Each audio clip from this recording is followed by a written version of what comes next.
All right. We want to welcome you all out to the second of our installation of Talk on Things on Stuff. This is it's not a regular, but just an occasional video podcast series where when there's a relevant topic going on in the realm of Mormon history, that we have a chance to get some interesting people on to discuss what's happening. And there's nothing more exciting or exhilarating to the Mormon community, both post-Mormons and Mormons alike, than the recent disclosure of photographs of Joseph Smith's seer-stone, which is the stone that was used for the translation of the plates in the Book of Mormon. We've got a panel of two independent LDS historians. First, we've got Dan Vogel, who is an independent LDS or independent Mormon historian who's been publishing in this area for over 30 years. He's got 11 books at least under his belt, including an award-winning 5-volume series on early Mormon documents, and most recently an annotated version of one of the earliest anti-Mormon tracts, Mormonism Unveiled, which is being published through Signature Books. Next up, we have Christopher C. Smith, who is a visiting scholar at the University of Utah at the Tanner Center for the Humanities. He's a PhD candidate at Claremont Graduate University, and he's currently working on his dissertation on early Mormon views on Native Americans and how they related to what Mormons describe as the Lamanites.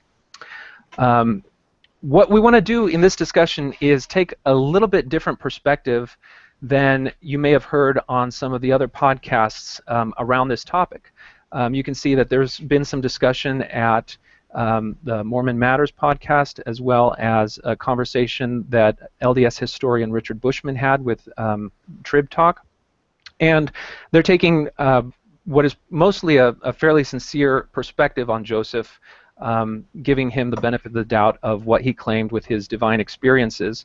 And there is one point in the conversation that Bushman has with the reporter where she asks a pertinent question about what to make of all of the inconsistencies that are a part of the narrative of the stone in the translation. And Bushman's response is, well, we don't have any good answers for that question.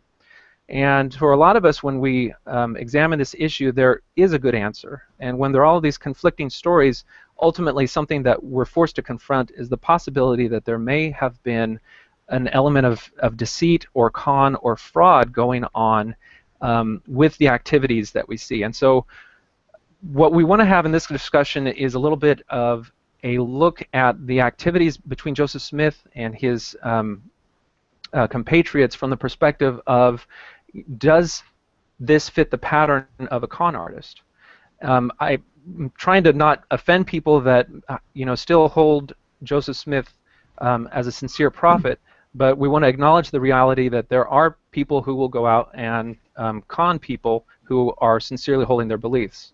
So if we were having a discussion of John Edwards, who is a psychic who claims to be able to speak to the dead relatives of people, we wouldn't really sit here and talk about, well, how does he actually hear the words of these dead relatives? Instead, we would talk about the types of manipulation and control that he's having. So that's going to be the frame of our conversation here. So I've spoken long enough, and just want to welcome you, Dan. Thank you. I'm glad to be here. Okay, and Chris? Thank you. All right.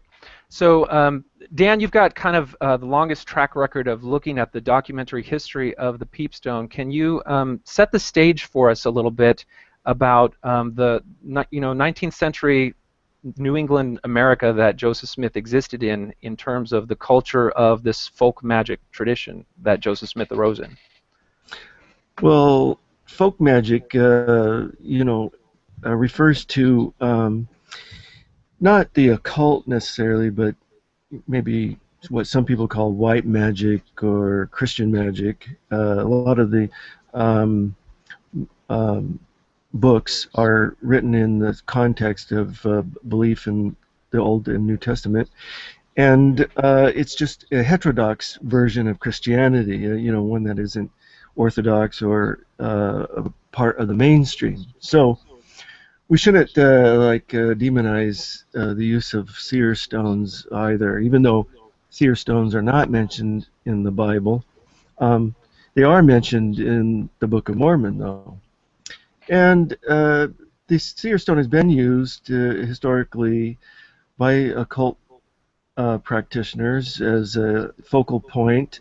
Uh, Usually, the stone is believed to work in and of itself. Um, the occult practitioners didn't have any uh, notions, of psychological processes being projected into the stone or any of this kind of stuff. The actual stone worked in and of itself. Um, So are you saying that the power would be transferred with the possessor of the stone? It wasn't necessarily inherent to the individual?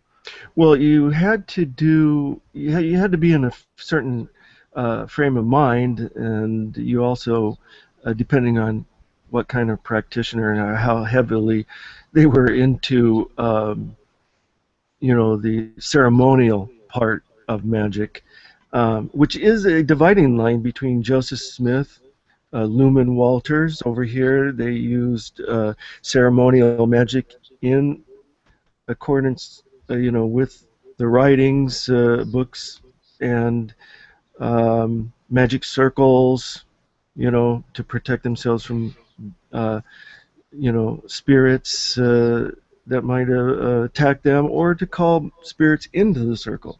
But most others use the seer stone by itself without the magical uh, uh, context behind the stone, like Sally Chase, I would say. So that would be a difference between the Chases, Joseph Smith. Sally Chase, Willard Chase's sister, had a stone, used a stone, but they kind of parted companies when it came to offering sheep sacrifice or blood sacrifice and things like that. So Um, you set up a kind of a background where there were Christian believers who still held these folk magic, or what some people will call occult magic practices, that they did not consider inconsistent with their Christian beliefs. And you mentioned some people that I'd like a little bit more information on. Lumen Walters was one, and then Sally Chase. Now, these are people that were familiar with the Smith family in that area, is that correct? And they were also involved in these folk magic practices? yes, one of the peculiarities about Joseph Smith's neighborhood of Manchester, New York, is that there were quite a few seers in that small area. There was William Stafford had a stone, and then one of his sons had a stone. Sally Chase lived just over the hill from the Smith farm. She had a bluish green stone that she used, and that Lumen Walters came from quite a distance, though. Did Tell you us a want to say little bit. something? Tell us a little bit about. Oh, Chris, did you have something? I was just going to say Samuel T. Lawrence was another Oh, seer in the area who was part of yes. Smith's money digging company. So you mentioned several of these people had stones. Did they each use them in a different way, or was there a pattern of the usage? Did they put their face in a hat like Joseph Smith did? How did they use the stone? We don't know too much about their practices because they didn't go on and found a church, but um, so they kind of fell into the obscurity, of history. But I've we seen do some. know of other practitioners with the stone. There is a newspaper account in 1825. It was reprinted in the Wayne Sentinel, but it comes from the Orleans, New York Advocate, that describes a person putting the stone in the hat and the light shining and seeking out treasures in this manner. So it's Joseph Smith was not unique in putting the stone in a dark place, because they did that to allow the spiritual light to shine, so that they can see into the stone or onto the stone. Um, I seem to recall seeing a publication where Sally Chase herself, one of the people that Joseph came into contact with before his publicized use of the stone, actually followed that same pattern where she put the stone into a hat and pressed her face against the hat. Is that a legitimate account? Not that I know of. I don't know of any description of Sally Chase, how she her method of operation. We do Okay. know that she put it into a wooden paddle so that you could. Sometimes the stone isn't put into the hat. The 1826 trial describes Joseph's use of a white seer-stone that he held up to a candle and turned his back to a book, perhaps the Bible, and then allegedly would read from the book with his back to it through this stone with a candle behind it, I guess. So it's not always put into a hat. So Sally Chase, that would be, if it were in a wooden paddle, I would imagine she would probably, hers would more like a glass, so she could look through it, see the light through it. Joseph Smith's brownstone was opaque, and the only claim for it was it shone in the darkness, but it was spiritual light. It was always said. Chris, at a recent Sunstone symposium, both you and Dan were... Jonathan, I think I'm going to have to move here because there's people. Sorry, okay. Make whatever moves you have. I can talk to Dan while you make that move. Maybe you can hang out in the conference room? Okay. All right, I think I'm going to be good. Sorry. Okay. No, that's no problem. What I was going to bring up is Dan had mentioned Sally Chase and her use of the seer-stone. Now, there's a story about Joseph borrowing Sally Chase's stone, and what some people describe as kind of a masterful move of con artistry, which is using that stone to find another stone, which he would then use and claim as his own. Is that a story that you're familiar with? Yeah, so there's basically he used Chase stones on two separate occasions. There's the time that he used Sally Chase's stone, possibly in 1819. And basically he just puts her stone in a hat, looks into it, and then divines the location of his first seer stone, which was his white stone, a milky white stone. And then, so he goes and digs that up, and then later he is hired to help Willard Chase with a treasure hunt, probably a treasure hunt. Chase says it was a well, but Chase kind of wanted to disassociate himself from all the treasure digging in his affidavit. So it was probably really a treasure hunt that he was just calling a well. But are these the silver mines on his property? I'm not sure if they were looking for I don't know what kind of treasure they were looking for, but Lorenzo Saunders says they dug the hole for money. So it was probably a treasure hunt. So anyway, Chase says that he was down in the well by himself, and he uncovered an egg-shaped chocolate stone, which he then brought up and showed to Joseph and Alvin, who were both standing outside of the hole. And Joseph put the stone in his hat and discovered that he could see things in it. And then Joseph asked Chase if he could have the stone. And Chase said, no, you can't have it, but you can borrow it. And so Joseph borrows it, and he holds on to it for 2 years. And then at the end of 2 years, Chase asks for the stone back. And so Joseph gives it back to him. And then the following year, Hiram Smith comes and borrows the stone again. And this time, this is about 1826 that Hiram borrows the stone. And then this time in 1827, when Chase asks for the stone back, Hiram says, you can't have it back. We'll never give it back. And then subsequently, a few years later, Chase is still trying to get his stone back, and the Smiths are denying that it ever belonged to him. So, wow.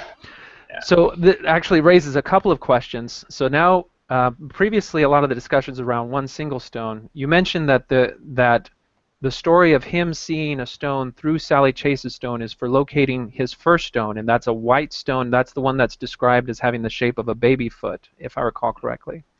There are competing accounts as to which stone had what shape, but I think probably the way to reconcile the accounts is that the white stone was the one that was shaped like a baby foot. Okay, and is that the stone that they located in the bottom of what was described as a well dig? No. Dan might know more about this than me, but there are competing stones about where exactly he found the white stone, but one of the accounts says that he found it under the roots of a tree, and that's probably accurate, but Dan can comment on that. Any comment on that?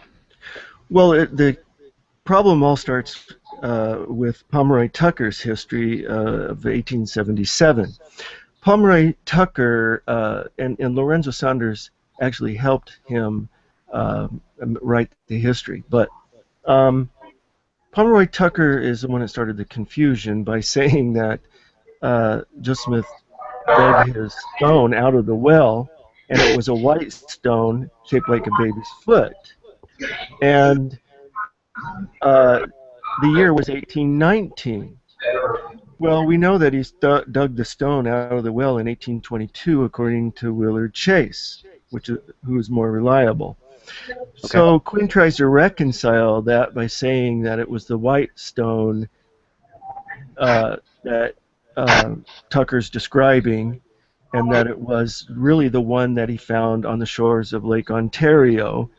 And he put the year 1819. He accepted Tucker's year, although Tucker is confused about a lot of the particulars of the event. Well, Tucker's history, wasn't 1877, it was 1867. Pardon me. 1877 is when William D. Purple wrote a little piece on the 1826 trial.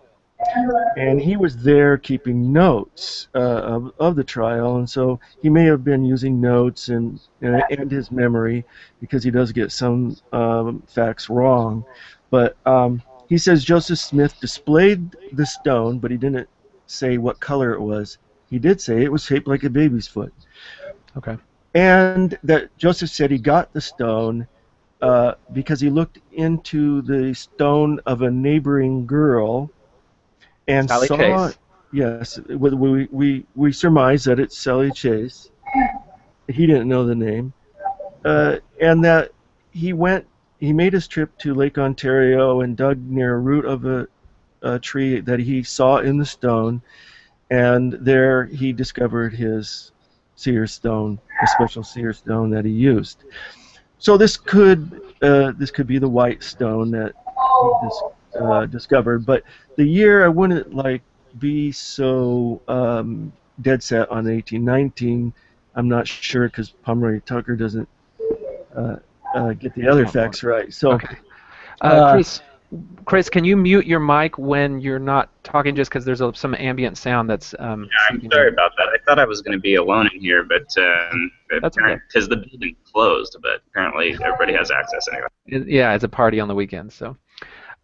Okay, so we set the stage where there's a cultural environment where there are people claiming this seer or scrying power.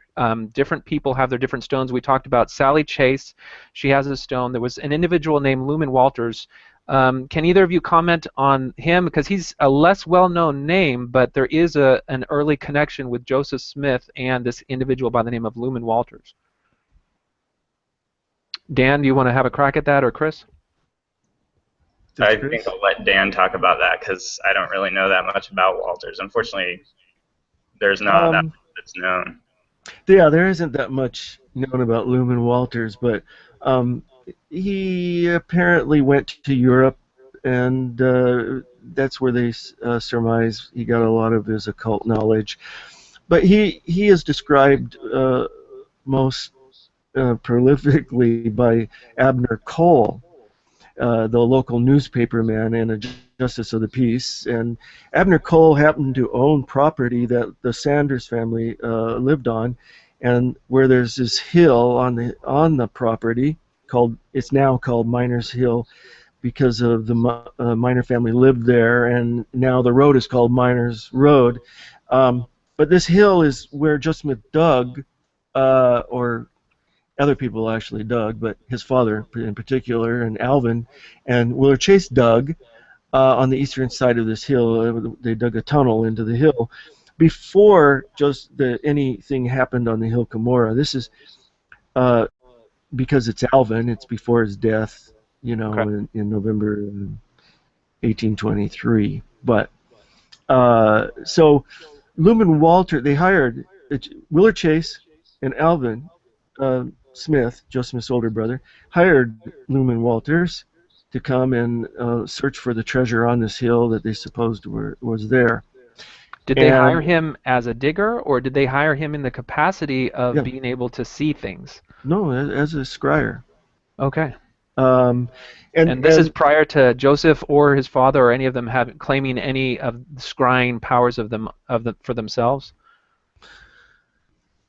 well, we don't know the exact year. We just know it's before 1823, before Alvin's death, and they dug on it. And um, Abner Cole, after Joseph Smith came out with the Book of Mormon, Abner Cole brought this up, and he called it the Book of Pukey.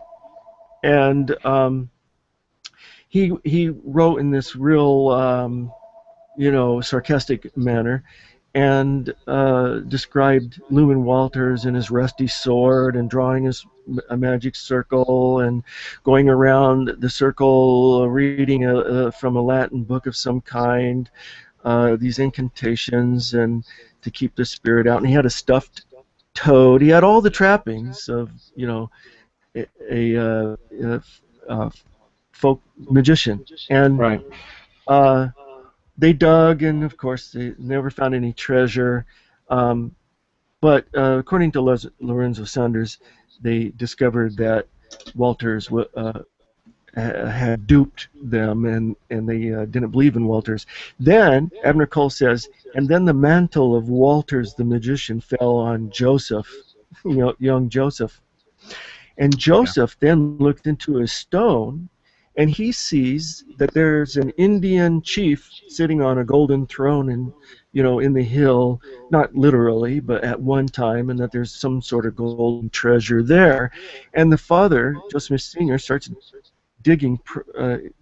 He's the one that's named as the person doing most of the digging into the side of the hill, a tunnel about 30 feet.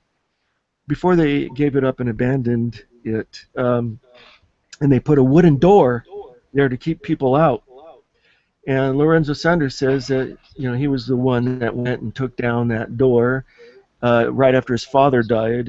His father Enoch Saunders died, and the Smith family were real prominent in taking care of the father and his illness, especially Hiram. And so the family was very close. And when his father died, Enoch Saunders died, I believe it was in October of 1825. So the door and the tearing down the door and stuff, that all happened before 1825. So this is a very early period of just Smith's money digging. I think where Lumen Walters becomes interesting is that when you start to look at Joseph's use of the stone, just like with any magician, they have to learn their trade somehow. These different techniques of manipulation and control and tapping into the cultural magical worldview is something that people learn from other people. And so Lumen Walters' name comes up because of, as you said, it's very early in the stage, and that this may be one person who set a pattern that Joseph and his father learned from, where they say, people. Not only will they believe some of the things that you can claim, but they'll pay you money for it. And there's also, because you're using this magical framework, if one of your endeavor fails, you can create a story within that same belief system that explains it away. So if you don't find a treasure, then there's an Indian chief that is unhappy with your efforts or something like that. So I think the important part of these names, Sally Chase, Lumen Walters, and these stories of the most early experiences in Manchester County about these magical practices, is that there was a pattern that was already there that Joseph Smith was able to tap into. And I think particularly compelling, and I'll post some of the links on the web entry, are some of the early newspaper publications of other people who have the same pattern of looking into a hat to see and divine information from a seer-stone. So as we move from that most early stage of discovering the stone into Joseph Smith's first use of his personal use of the stone and his personal magic practice. Chris, you mentioned that there was a 2-year period after he recovered the stone from the well before Willard Chase got the stone back. What was Joseph doing with the stone in those 2 years? Well, first let me just say one more thing about Walters, because it leads into another incident that I want to talk about, which is that Abner Cole says that Walters sacrificed a cock. And we have accounts of Joseph Smith performing animal sacrifice, both in a magic context and in a religious context.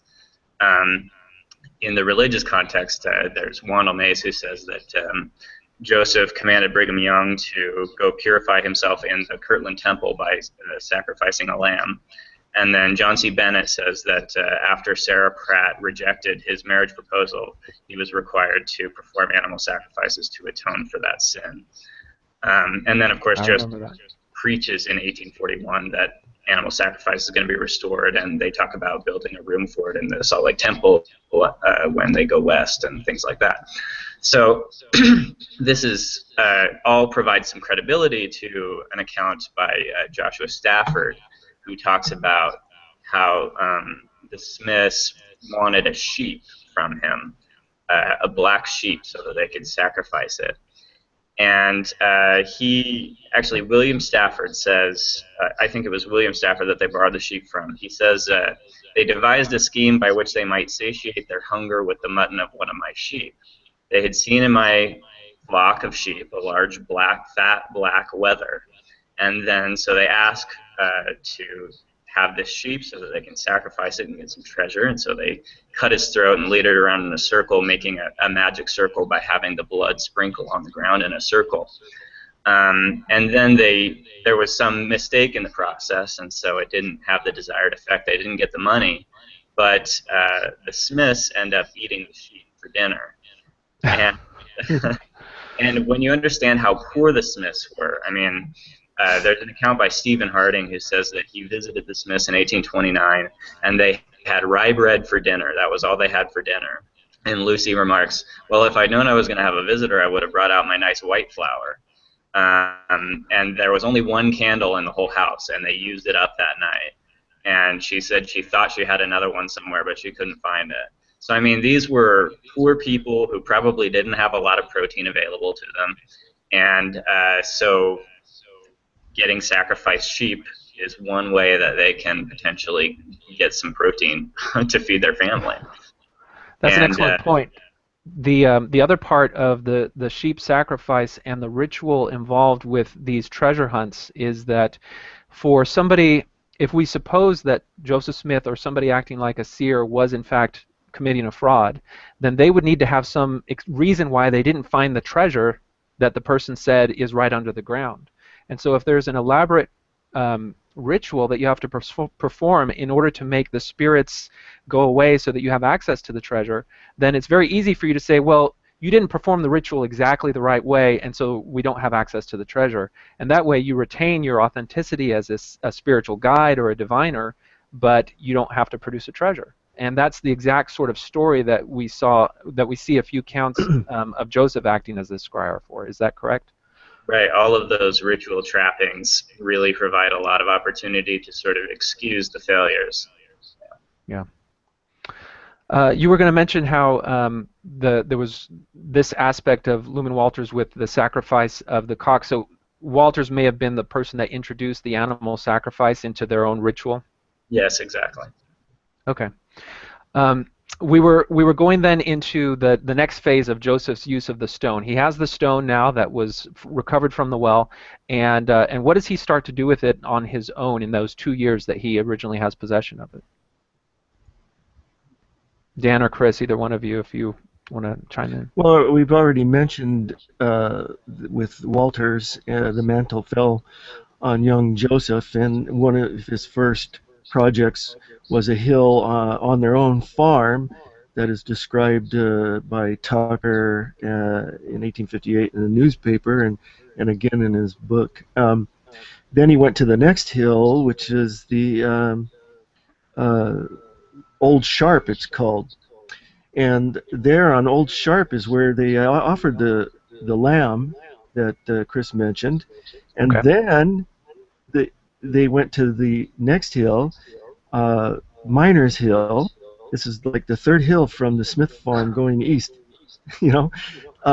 Wow. So there's this whole tradition of treasure being, assumed to be located in the hills. And I think I read somewhere that it was assumed that all of those hills in the area were actually man-made and contained large caverns of treasure. And I remember growing up My mom had actually talked to me about there was a rumor that there was a large cavern in a hill that contained the sword of Laban and all of these other Mormon religious treasures. Is that part of the belief system that they were working under here? Is that there are man-made hills that contain treasure, and that's what they're looking for? Yeah, some of the witnesses that Hurlbut interviewed in 1833 mentioned that the Smiths believed that all the hills were man-made. I don't know if that's an exaggeration, but and I'm sure some of it is exaggerated, that they dug down all the hills in the region, but they seem to like to dig on the eastern slope of hills, including on the Hill Cumorah that we'll get to. They even dug on the Hill Cumorah before the plates were taken from them. We'll talk about that a little bit later. But before 1825, Joseph Smith has like 3 hills he's dug on, and without any success. The enchantment keeps moving the treasure, or there's some sort of magical reason why you can't get the treasure. Usually they're slipping into the ground, sliding down the hill. Sometimes is the story. But in 1808, so to kind of review the chronology of the stone in this early period, 1822, he gets the stone, and he uses it for, in the 1826 trial. He said he had been in the habit of using this stone for the past 3 years. So that he's confessed that he's used this stone for finding lost goods, stolen property, buried treasure. He finds salt mines, with it. Okay, that's actually an excellent landmark that we can kind of lead into. Tell us a little bit about what led to that 1826 trial, because this is something that is important in 1826, and then I think it becomes important again in 1830 at a subsequent trial. What was it that landed Joseph Smith in front of a magistrate? Well, so Joseph Smith in his neighborhood of Manchester is competing against other seers, and his reputation starts exceeding theirs by leaps and bounds, mostly because I believe he's using tricks and deception to increase his reputation, like stealing property, hiding it, and then pretending to find it.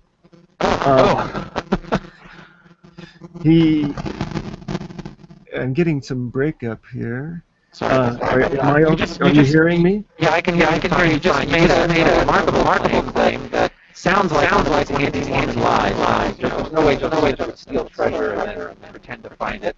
Now, if we take it outside of the religious context and say, okay, if we have somebody who claims to find things for people and he's a fraudster, then you would say, of course, he's going to do something like try to prove his power by stealing something and then pretending to find it. I think there's fictional stories of that happening. But now that we look at Joseph Smith, who made those allegations? Where do we find those allegations? Okay. It was a common practice among the charlatan type of seers. There's undoubtedly out there people that really believe in the seer-stones and mineral rods and things like that. But there are also charlatans among them trying to exploit that belief. And one of them was Ransford Rogers.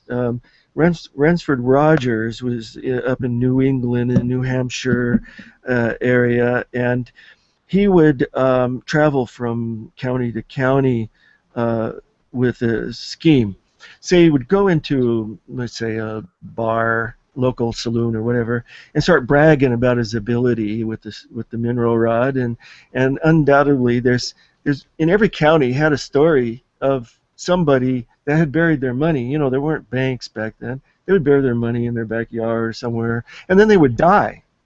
And so people would wonder, where was that guy? Where did he hide his money? And they would hire these seers to try to find, some guy's money. And so Ransford Rogers would he would go into a town and he would take a few coins and bury them somewhere, and then he would go in a bar and brag about it, and then people would say, can you get that rod to find this certain treasure? And he would go out and he'd find those coins, sort of like priming the pump, as they say, you know, priming the pump. And he would say he would lead him to a place eventually where he said the treasure was, but there was an enchantment. They would dig, and he even had an accomplice. You know, he got really kind of daring in his fraudulence, and he would hire a confederate who would pose as a spirit or a ghost in the night. They would always be digging at night, and you know, in the distance, in the dark, they would see some sheet, you know, going across, and that was guardian spirit, and it was people would get frightened and run or whatever, and so Ransford would eventually say, "I need a more powerful rod, and that you can't get any of the you know, material to make it here. I have to go to Philadelphia. That's where they have this special wood and special parts to this rod." And he would take shares, and people would donate money and loan his horse, and he would take the money, and off he would ride on the horse, but never come back. So he would like get people to give him a Kickstarter fund to go and get this magical wood that he needed, and then just totally disappear. He would just go to the next town and do it again. He eventually got arrested. It was a very famous thing. He got arrested and put in jail. So, Chris, what do you learn from stories like this about people that we can look at without having to worry about the religious aspect of it and the spiritual aspect of it? What do you learn as a historian from looking at history, at stories like Ransford Rogers? Well, I think that when there's sort of a religious figure involved, historians are afraid to talk about so many of these stories. And we really have quite a number of stories like this about Joseph Smith from his neighbors. And so the fact that like historians believe it when it's about Ransford Rogers, but are so skeptical when it's about Joseph Smith, it's just basically because there's this whole community that's so invested in Joseph Smith, and even the historians who aren't Mormons don't want to offend people. I mean, I don't want to offend people.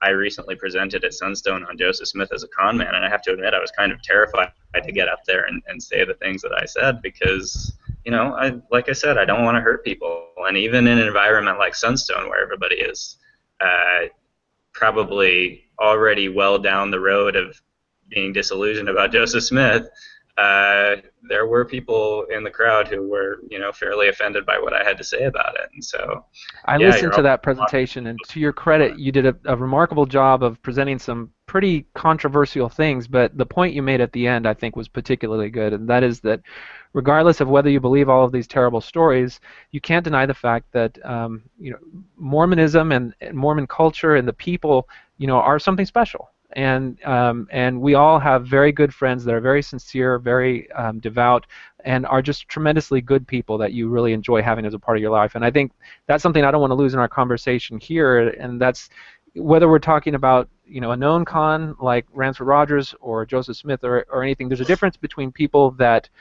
have these sincere beliefs that they employ in their personal lives, and then people that look out and see that there's this landscape of belief that they can capitalize on. And so we're kind of just looking at events that may suggest that happened to some extent. Right. So let me tell a couple stories here about Joseph Smith. So first of all, to answer your question about why the charges were brought against Joseph, it was Peter Bridgman, who was Josiah Stowell's nephew, who brought those charges.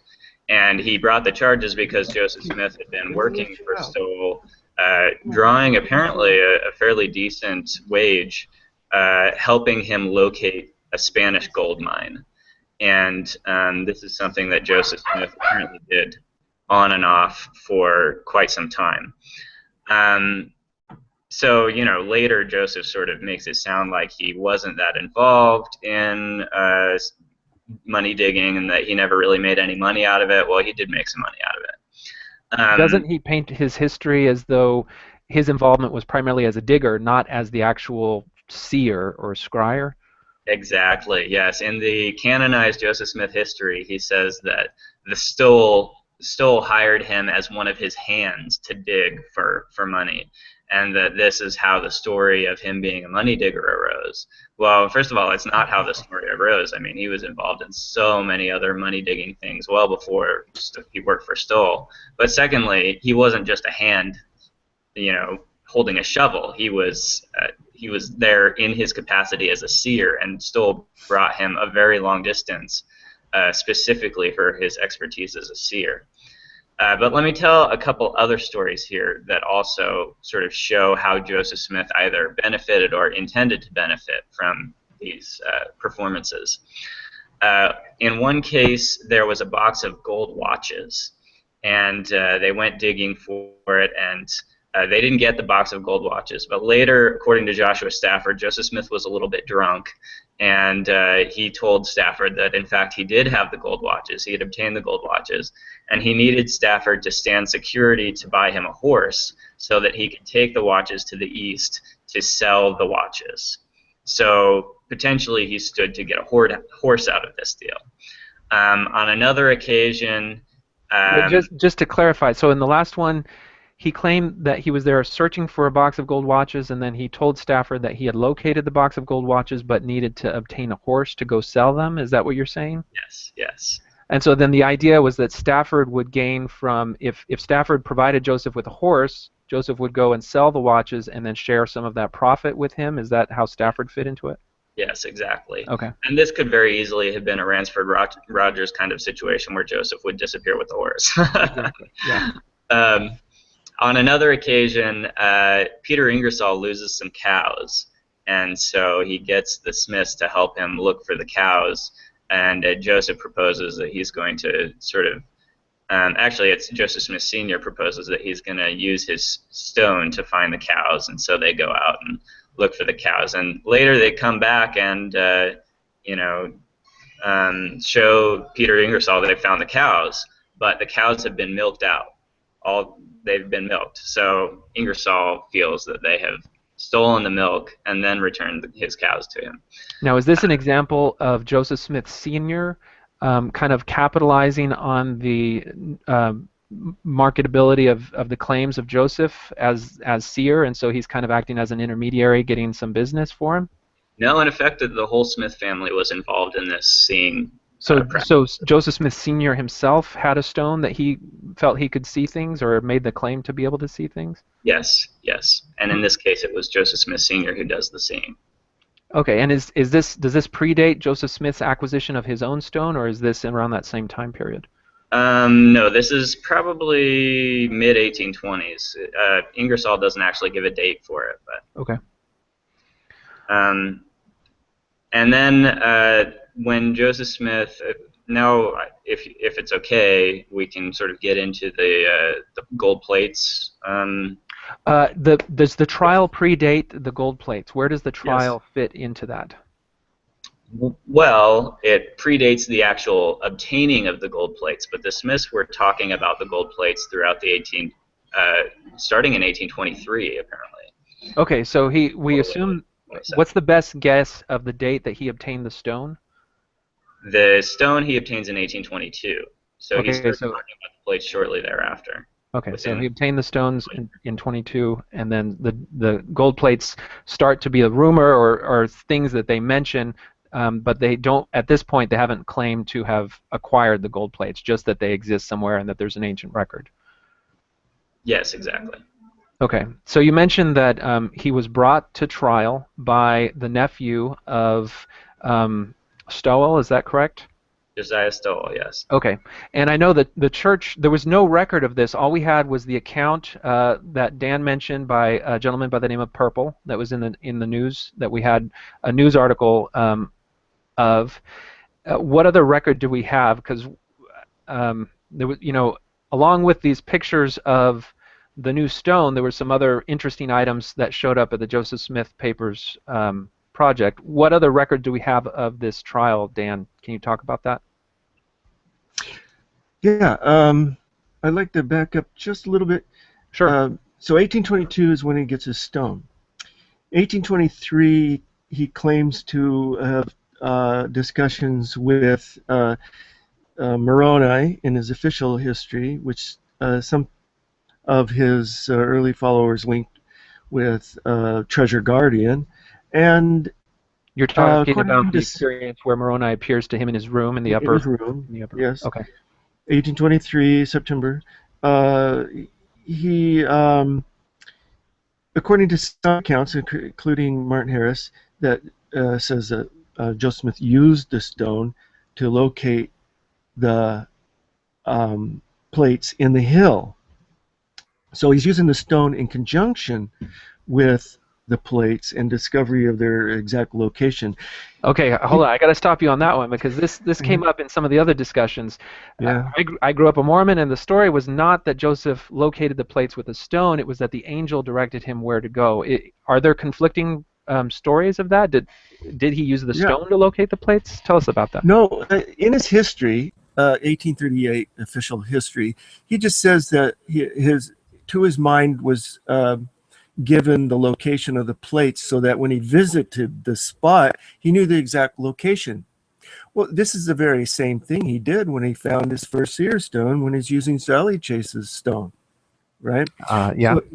So he's using it's one of the abilities supposedly with the stone is to remote view. You know, we have remote viewers now that do their things, but Joseph Smith is also somewhat of a remote viewer. He's seeing in the stone the remote locations. Like we'll get to this a little bit later when he first meets Josiah Stowell in 1825. He describes Stowell's farm 150 miles away with his stone. So he's remote viewing things. And when in his history, when he says the angel showed him where the plates were, we automatically kind of update our minds update. You know, it was just a vision. The vision opened up. You know. Okay. I would say that it was probably the stone, and when Martin Harris and others say that he located the plates using the stone, this is what they're talking about. So he's using the stone in conjunction with finding the plates. He goes to the hill, he digs the plates up. You know, everybody knows that story. Then so he has this stone, and like Chris mentioned, he gives the stone back to Chase for a period of a year or so. I argue in my biography of Joseph Smith that this is during the time he's participating in the 1824-25 revival, and he's repented of his money digging schemes and tries to live his life right. But upon being rejected by the religious community, he goes back to his money digging. So he borrows the stone again from Chase, and shortly after is hired by Josiah Stowell, who's visiting.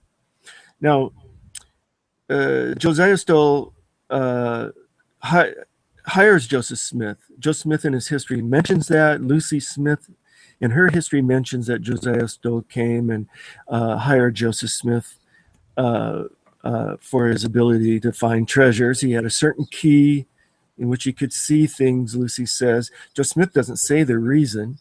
He makes readers assume, by leaving out some of the facts, that he's just being hired to dig for treasure, you know, off, you know, 150 miles away and then further down to Harmony, Pennsylvania. Well, when he meets Josiah Stowell, it's not a completely cold situation.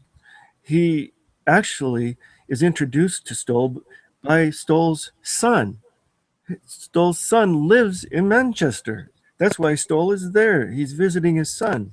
So Joseph already knows something of Josiah Stowell. In fact, it is possible that Josiah Stowell's son had written his father and told him about Joseph Smith and his famed ability to find buried treasure. So Josiah Stowell is there, and it's possible that Joseph Smith knows information about Josiah Stowell already, and his son maybe has passed on information about the farm he grew up on. So Joseph Smith possibly exploits this information. This is what psychics do. psychics use two methods. One's cold reading, one's hot reading. Hot reading is where they do actually do research on people. And the closer and more accurate they are, the more likely that is the reason why. The As more you were describing as you were describing that with his son, it was immediately bringing to mind these faith healers that will have a crowd of people, and then they'll have people either fill out prayer cards, or they'll have people walking through the crowds listening for stuff that then they'll prompt the faith healer, and so then the faith healer will describe very specific things, and people will say that's me, and then they'll believe that there was a divine source of this information, and that goes right to that hot reading sort of thing that you have. So when people hear that account, they may say, oh, you're just trying to you're just trying to make assumptions that are out of left field. But no, these are actual techniques that people that prey upon belief have used historically. Well, some psychics, you have to send in tickets to some places and addresses and things that they get a hold of, and they actually send Confederates to your house as door-to-door salesmen, and they collect information.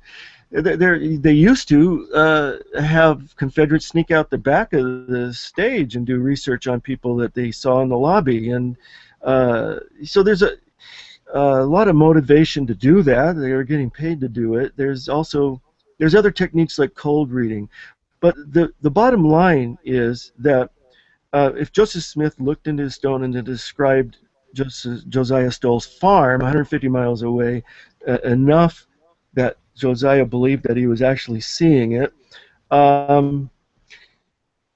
you're actually reading his testimony given in court in March 1826, written down by Neely, of this event that happened, earlier, and you're hearing Josiah Stowell's interpretation of what he was told. So when a psychic does cold reading, they'll say, oh, and they'll give big things, and they expect the person that they're reading to say yes, no, or even fill in. They actually unknowingly give the psychic information, and so the psychic will say something general, and like I'm getting a J, and and they'll go, that's and my this brother J, George. Yeah, this J has some sort of, I see, he has a thing about his chest, or, and they'll go, oh yeah, my cousin John died of lung cancer. Okay, so but when you interview them later, this is what they'll say. They'll go, and the psychic knew my cousin John died of lung cancer. Yeah, when exactly. it's actually them who gave the information. So when you read their account, like Josiah Stowell's account, you're reading his interpretation of what happened, not exactly what Joseph Smith said. Okay, Right. So this is a well-known, magicians experience this every day in their career, of people who describe a phenomenon inaccurately, even more miraculous than a magician can even do. But so Joseph Smith's doing this reading, and it convinces Josiah Stowell that he has the gift, and he hires him on the spot, takes him 150 miles to South Bainbridge, gathers some more workers, and proceeds to go south to along the Susquehanna River to Harmony, Pennsylvania. Now, Josiah Stowell's already been there at least two previous times digging. There was another seeress by the name we only know of, Odell. Odell located the treasure, and this William Hale, probably related to Isaac Hale, located the treasure. They dug there. Josiah Stowell, 2 summers. When you say located, you're saying this Odell person told them, oh, there's a treasure there, so they attempted to find it, based on what another seer said. Right, in the hills above where Joseph Smith later would live, in Harmony, Pennsylvania. This is 1825, November. They arrive there and board with Isaac Hale, and they draw up a money-digging agreement, I believe with 11 parties, all involved, and various people get different shares, and Joseph Smith Sr. and Joseph Jr. get a share, and So this is where Isaac Hale at first is a believer in this kind of thing, and You're talking about Isaac Hale, the mother of Joseph's the father, the father, yeah, of Emma. of Emma Smith, So he Joseph originally Smith's believed in the father-in-law. seer ability. Okay. Yeah, this is where Joseph Smith meets Emma Hale. Oh wow. Okay. He's comes there as a money digger. And in a lot of the LDS films, they show Joseph Smith walking around carrying a shovel, but I doubt if he ever dug a shovel, used a shovel. No, yeah. If I was there as the locator, I would consider myself upper management. I would not be the one doing the digging. So he's not just there as a hired hand. And in his 1838 official history, he tries to say, oh, all the rumors about my being a money digger came from being hired by Isaac Hale and digging, and I finally prevailed upon him to give it up. So it like hides the fact that he was hired because of his seeric abilities, and that he actually did a job interview for it, and he's the leader of the whole reason they're there is because of him. You know? And his financial gain was tied to this agreement that they had, or was Stowell, or was Hale providing him with a stipend while he was there? How did that work? Oh, you mean Josiah Stowell? Yeah, Josiah Stowell. Isaac Hale is just the border of the money diggers, and they were there probably at least 17 days, and so they go up on the hills, Oquega Hill, just above the river, up on the hill, and Joseph Smith locates the spot. There's already signs of digging there. He locates the spot, and they dig, and they don't find anything. And the explanation he gives is that there's an enchantment on the treasure, and it has slid down the hill a little ways. So they proceed down the hill and they start digging another hole. And after that fails, Joseph Smith explains that it slid even further. So down the hill they go, and finally Joseph Smith says the enchantment is so strong that I can't even see the treasure anymore, and we have to give it up.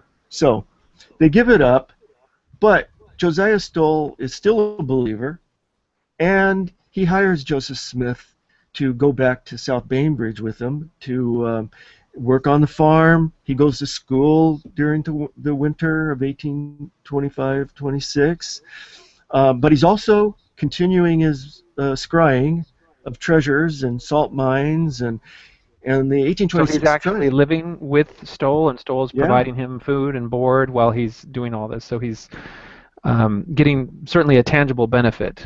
Yeah, but Joseph Smith is still leading him to other treasures and spots up and down the Susquehanna River. So one was supposed to be a treasure hidden by Captain Kidd.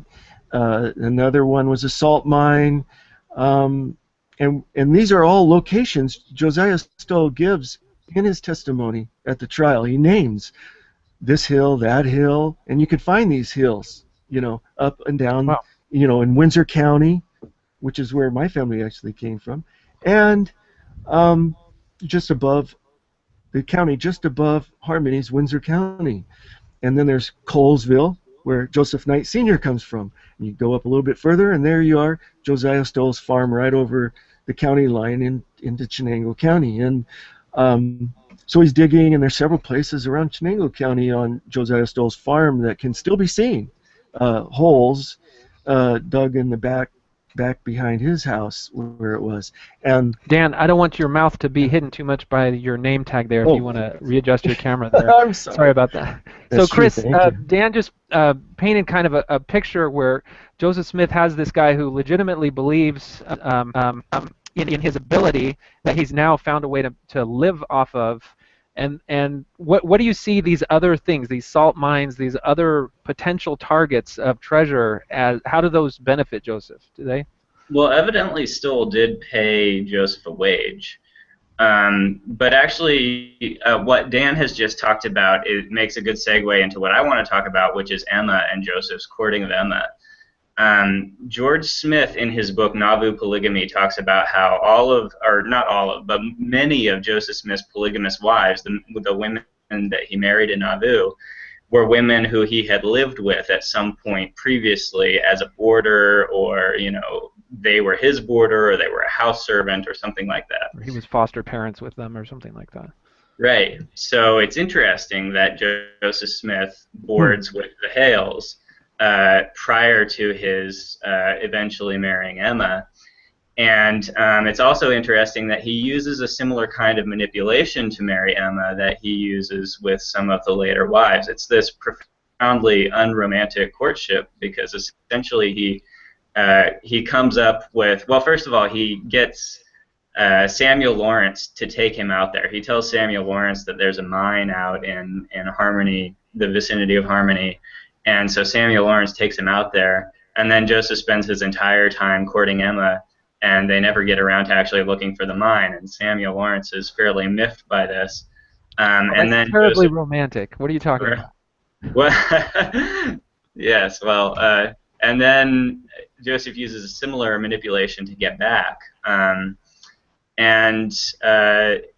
Then in order to get Emma to marry him, evidently he comes up with this story that he has to bring her to the hill to get the plates. He has to marry her and then bring her to the hill, or else he won't be able to get the plates. Which is, he uses similar kinds of things to marry women in Nauvoo, where he says, an angel told me that I have to marry you, and kind of making it out to be an obligation or a religious duty, as opposed to something that they should do for romantic reasons. Of course, I think there's romantic components in many of these courtships, but still, he's using the obligation. Yeah, that's a little. It reminds me a little bit of the story of the returned missionary who becomes inspired that a particular romantic interest is the one for him. I will say there probably. I'd like to think that, to Emma's credit, there was a romantic backdrop, or at least a relationship that preceded that notion. I don't think she was willing to surrender herself to Joseph based only on that one interaction, but it's an interesting pattern that you pointed out. Dan, you mentioned in leading up to the trial, we now have the story of Joseph, his involvement with Mr. Stowell. What were the what happened? What was the outcome of the trial? What were they actually trying to prove that Joseph was involved in? There is a statute on the New York laws at the time that it was under the Disorderly Persons Act, or Vagrant Act, actually, that you couldn't pretend, is in the law actually, pretend to discover lost objects and, the like crafty science, it says, the like fortune telling and things like that variety. Does it actually say fortune telling in the statute? Yes. Okay. Yes. Of course, it's no longer in effect, but at the time of Joseph Smith, it was, and it included glass looking. I mean, both Joseph Knight Sr. and John Reed, Joseph Smith's attorney in 1830 retrial of the same thing, mentioned that the statute that they used against Joseph Smith included pretending to see underground, and looking in the glass, being a stone gazer. So that's an important point, actually, that I want to make sure we make here, and that is that this type of fraud was common enough that there was already a law on the books that named it specifically. So this isn't something out of the blue. This is something that there is an established pattern that con artists have used to defraud people. Yes. I think that's an important point in this. Now, the pretending word is in the statute, and that's why in Neely's record it uses pretended, even though it's recording the testimony of believers. Ah. So the law did not distinguish between true and false seers. It assumed everybody was, fraudulent, and Joseph Smith's defense was, I'm not pretending. I'm a real seer, and I have witnesses, my own father, Josiah Stowell, Jonathan Thompson, and a McMaster. He didn't record the first name. So these guys testify of all the times they were digging with Joseph Smith and the evidence that they found that convinced them that he was a real seer. And Joseph Smith confessed. It amounts to a confession. Now, it needs to be said that this isn't really a trial. It's like a pre-trial hearing to see if there is reason to have a trial. So it's usually the more accurate way to refer to it is a court hearing. Okay. But I use trial as a shorthand sometimes. But so Joseph Smith is saying, yeah, I used this stone for 3 years, things like that, and that I didn't solicit the business; they came to me, and I'd rather give it up because it's hurting my eyes. Okay, so in 1826, he's not saying that he's being fraudulent. He's saying that he's not pretending. His power is real, and these people have sought him out, and he's just been providing a service, even though it's kind of pained him to do so.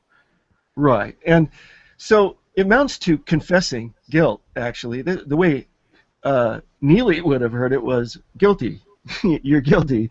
You just confessed. And that's because he sees that anyone that's trying to play on people to make these claims, because he believes that such claims are completely ridiculous. There's no way anyone could sincerely do it. So the fact that he admitted that he is being used and marketed as being a seer is a confession of guilt, regardless of whether he thinks or whether his targets think that they're legitimate. Right. And Okay. so, but Joseph Smith is at this time 19. He's a first offender. He's somebody's from out of town. So the law would naturally want to be lenient on him, both because of that and because what a pain it would be to go through the whole process. But the records say that 2 other justices were notified. Okay, so there was going to be a trial. There was going to be one. It never happened for whatever reason. It's a matter of heated debate for some reason. Right. Some people thinking that he got the hint and left town, and that was an option that they specifically said that he should avail himself of. Well, yeah, there are several accounts, without getting too detailed, say that he took leg bail or whatever. It was more likely an off-the-record agreement. Well, actually, my argument has been that he absconded and left town, because the record of the justice says that the justice of the peace, when he submitted his record to the county, listed notifying 2 justices, because you have to have a 3-justice court to convict on this. So it says notifying, notifying 2 justices. The indictment showed that there was enough evidence to proceed with the trial, and so the notification was saying, okay, let's get the right number of justices involved so that we can move on with the trial. So anybody says, that it was just dismissed and he was honorably acquitted is the description Oliver Cowdery used.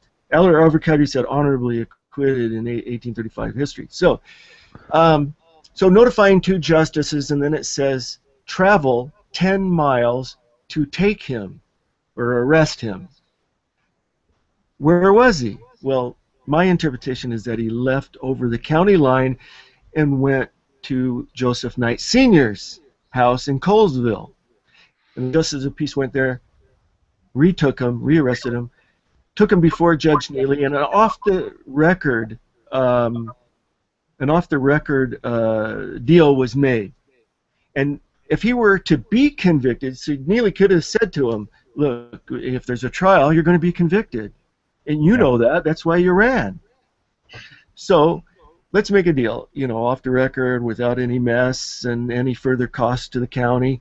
Let's just say that you leave town for 6 months. That 6 months, and there was, I forget how much, $200 or whatever it was, a fine could have been imposed on Joseph Smith if he were convicted.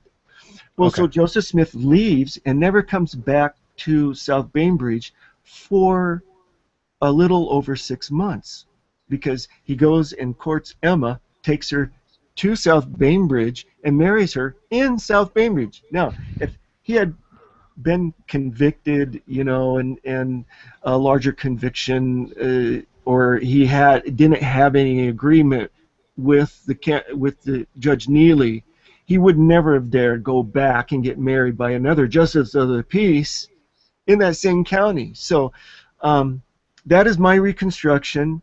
There's a lot of Mormon scholars that would probably disagree and try to debate me on this. Okay.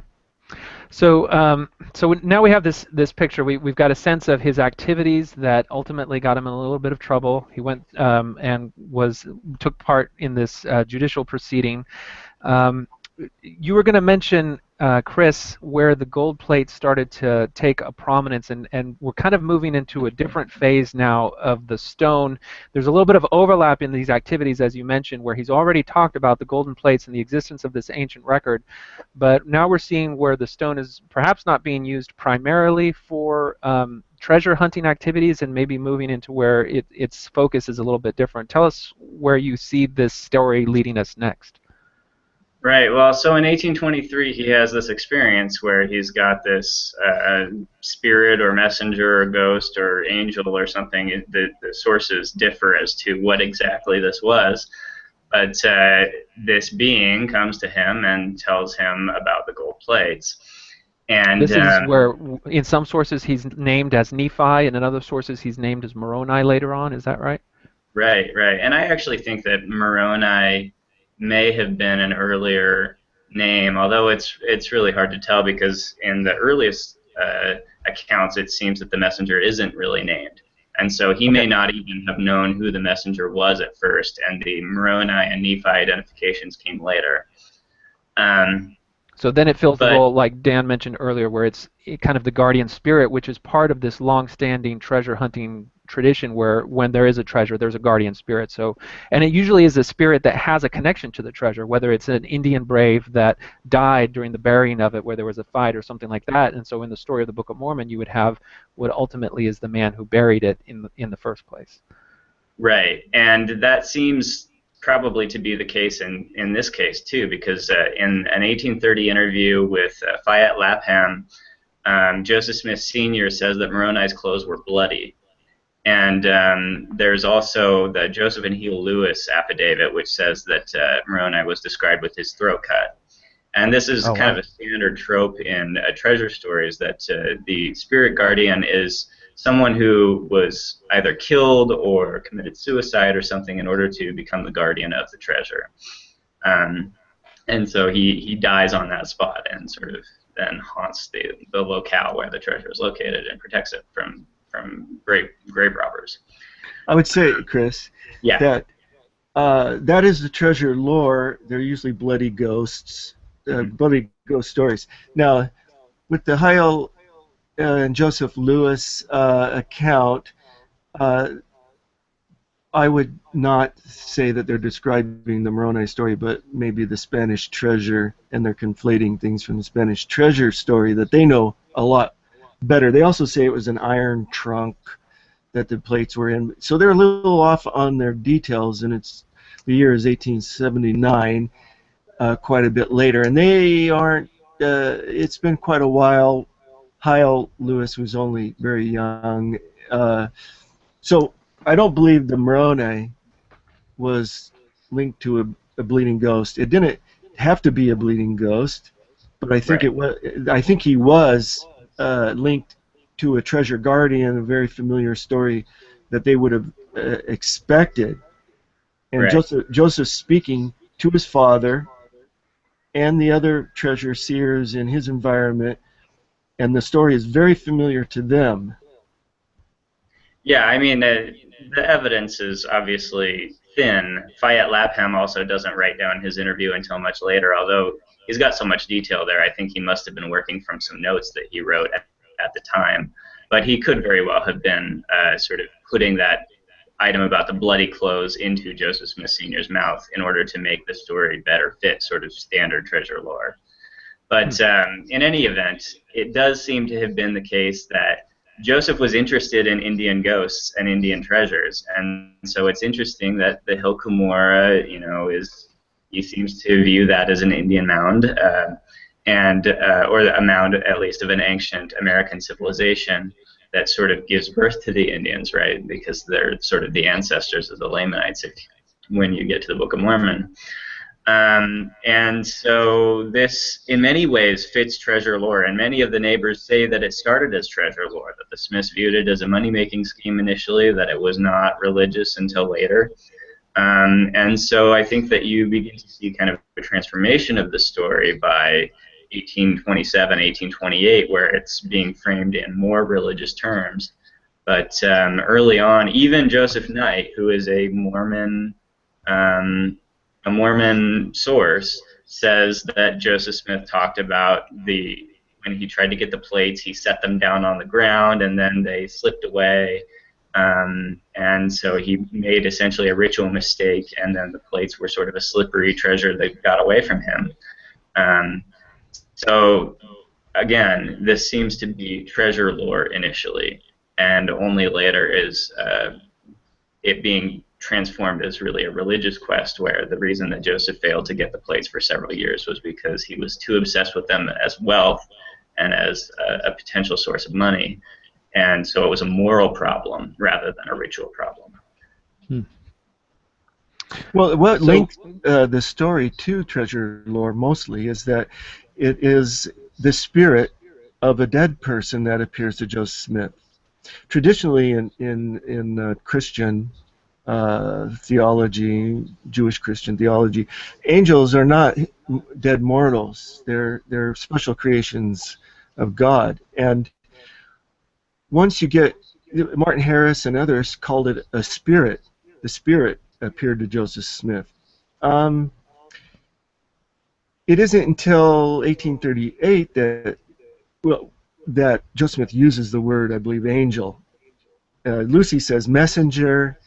The messenger, she keeps using that term rather than angel. Pardon? Joseph Knight says a personage. Oh, personage. Yeah. So Joseph Smith actually redefines the term angel. He gives his own definition to it, which then is a way, by using a new definition of the word angel, redefines the early story. So through that, partially, and suppressing some of the details, like being shocked and thrown back when he touches the plates, being unable to get the treasure because of the enchantment. Oliver Cowdery, when he describes the account of Joseph Smith being hurled back, it says, and what raced through his mind was 1,000 stories of buried, haunted, treasures. So right there, Cowdery kind of lets you know the context of that being hurled back from the treasure. Joseph Smith immediately thought of it himself, when it happened. As if allusions to that even crept into the Salamander letter, if I recall. Oh yeah. So the Salamander letter seems to be derived from the Toad story, which is told in a few different sources, including the Willard Chase affidavit. And Willard Chase actually puts it directly in the mouth of Joseph Smith Sr. He says that he heard this story directly from Joseph Smith Sr. And he's saying this in 1834.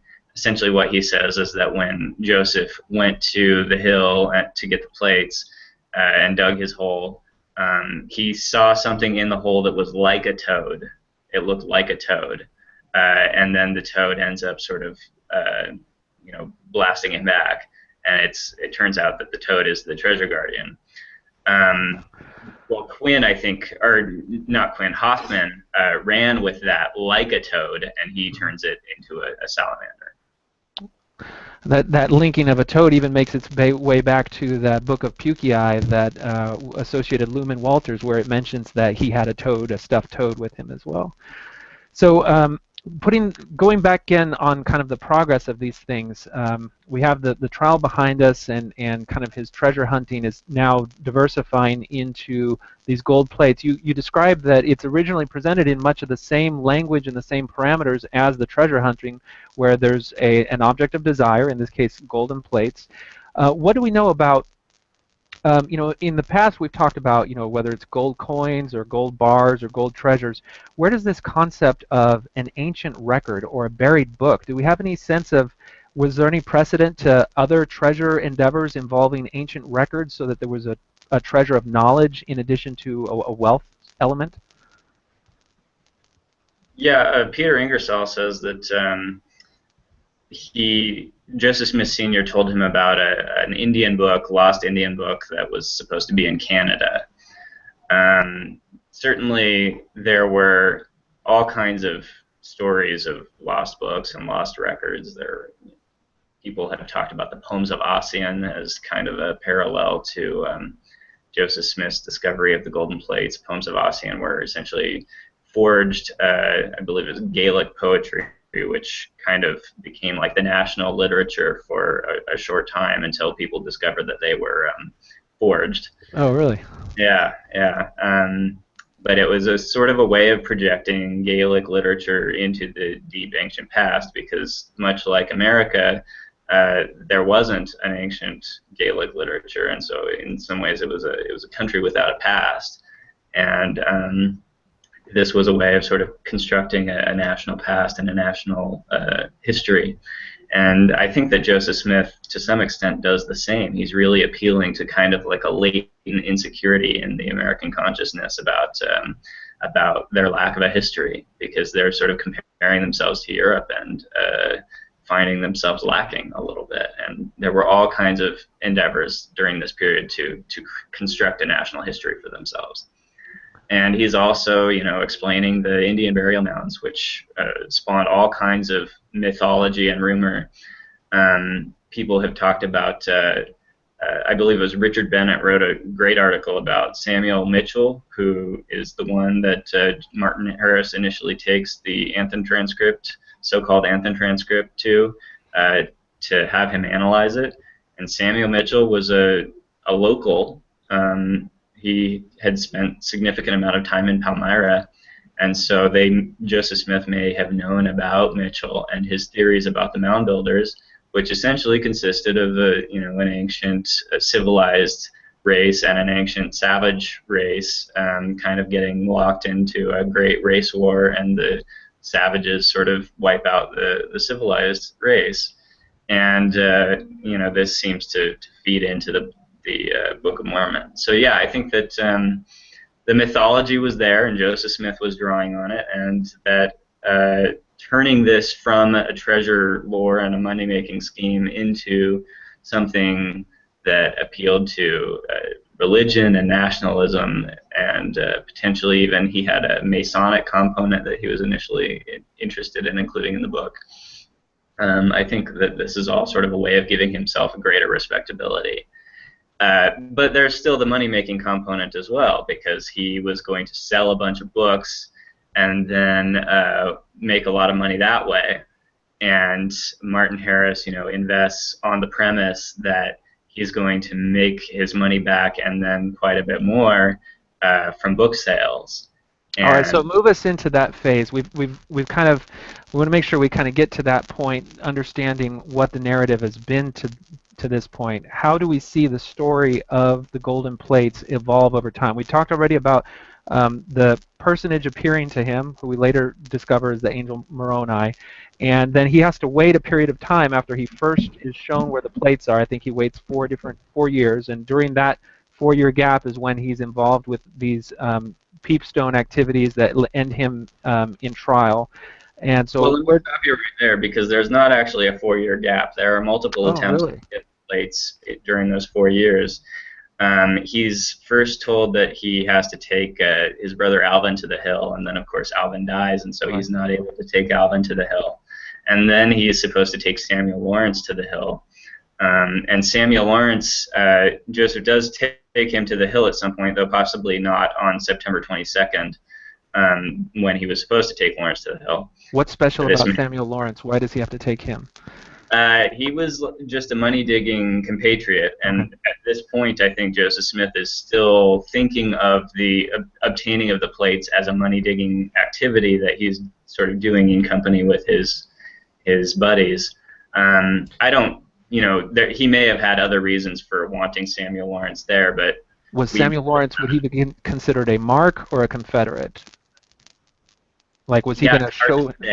I think Joseph may have wanted him to be a mark, but then Samuel Lawrence sort of exhibits more cunning than Joseph would like, and so Joseph decides Samuel Lawrence isn't the guy. So Joseph takes Samuel Lawrence to the hill, and Samuel Lawrence looks in his stone to view the plates, and he says, "Joe, have you ever seen anything with the plates before?" And Joseph says, "No, I've never seen anything there." And Samuel Lawrence says, "Look again." And Joseph says, "No, I still don't see anything." And Lawrence says, "You don't see a big pair of specks buried with the plates?" And Joseph looks in and says, "Oh, you're right. There's some spectacles buried with the plates." And these later in 1832 become the Urim and Thummim, but initially they're just sort of a pair of magic spectacles that are buried with the plates for the purpose of translating the plates. And Joseph seems to have initially, for the very first portion of the translation, he uses the spectacles, but then he switches to his seer-stone. Martin Harris says he switches for convenience, because with the spectacles, they were sort of a sacred artifact that nobody was allowed to see. So he had to hide behind a curtain, and it was all very elaborate and complicated. And I think it was just easier for him to use the stone. This is where the rich tradition of Mormon history just becomes so exciting for people going back and rediscovering these things. So prior to this, then, the story was primarily the Golden Records, and suddenly we have somebody that is suggesting the possibility of spectacles to Joseph Smith. And I remember Dan has a video where he explores this concept of the Urim and Thummim, and I was blown away that this was first introduced in that capacity, where somebody else suggests it to Joseph, and he even denies it at first, but then later sees it again. And so that now we're adding more complexity to the nature of this treasure. So now not only are the plates buried, but there are these spectacles that we'll talk about in a little bit, how they eventually come to be known as the Urim and Thummim. So take us from Can I add something? Yeah, please do. Okay, now the treasure guardians are guarding the treasure and trying to keep you from getting the treasure, and they do various tricks. They might try to scare the diggers, and then the diggers run away and things like that.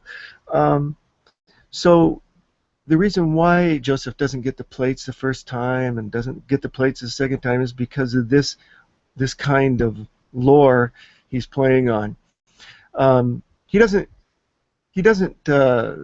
know about Alvin until he goes to the hill. September 1823, he goes to the hill, and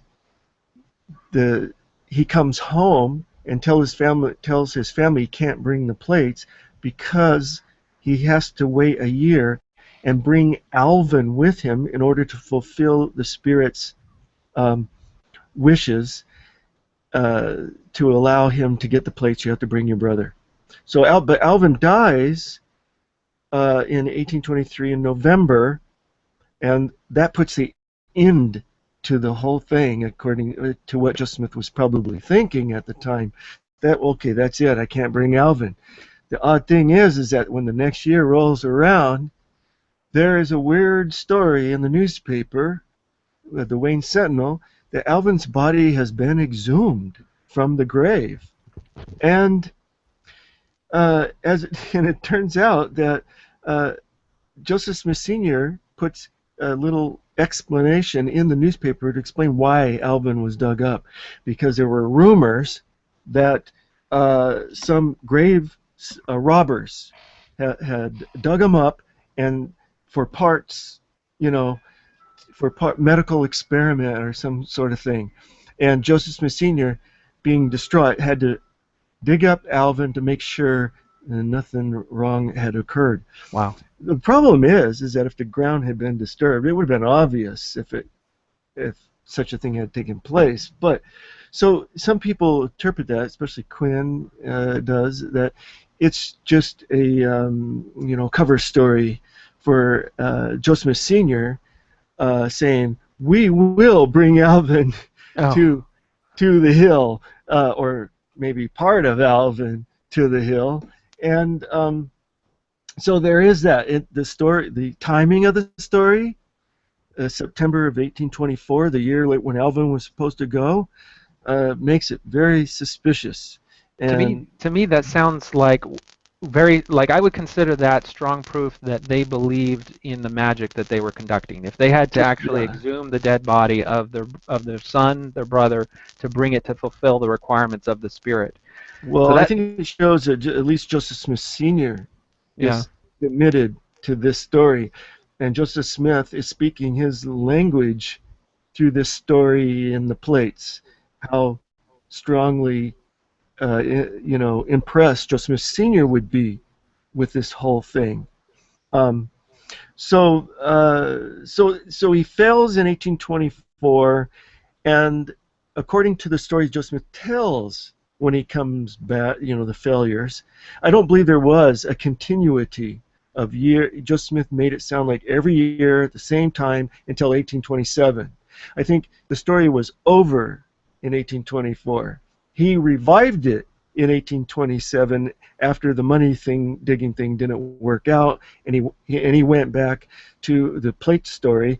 He wanted to make a continuity between that event and the taking the plates out of the hill in 1827, as if it were a continuing story. I don't believe no one knows what he was doing in 1825 and 6, really.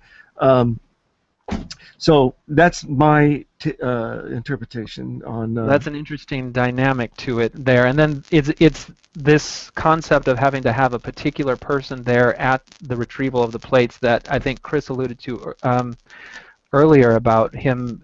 Emma was ultimately the person that was going to be there when he retrieved the plates. Is that correct? Yes, and that's when he finally gets the plates. She's the one that he takes to the hill, and it's interesting because he takes her to the hill, and they go up in a wagon, and she reportedly turned her back while he dug up the plates. Well, about almost exactly the gestational period of a baby later, they have their firstborn son, and we're told that they take the wagon and the blanket up to the hill, so I think there may have been a consummation ritual that happened at the hill, which would sort of play into the romantic aspect that we were talking about earlier, sort of the power of love overcomes the spiritual. Okay. Oh, yeah, hold on. That just sounds outrageous. Is there a precedent for this? Are consummation rituals something that have existed in folklore and magic at that time? Oh, I think sex has always had magical overtones in many different cultures, but I mean, this is just my sort of speculation based on when their firstborn son miscarried. But you're following Quinn on that, I guess. Yeah, I heard this brought up before. Anyway. That's interesting. Okay, so I think we've got. I think the actual location of the plates and the retrieval of the plates is a good point for us to stop the first part, and we can continue on in the second. We're going to kind of break this up into two different video sessions. So we'll go ahead and close this one out, and then we'll continue in just a second.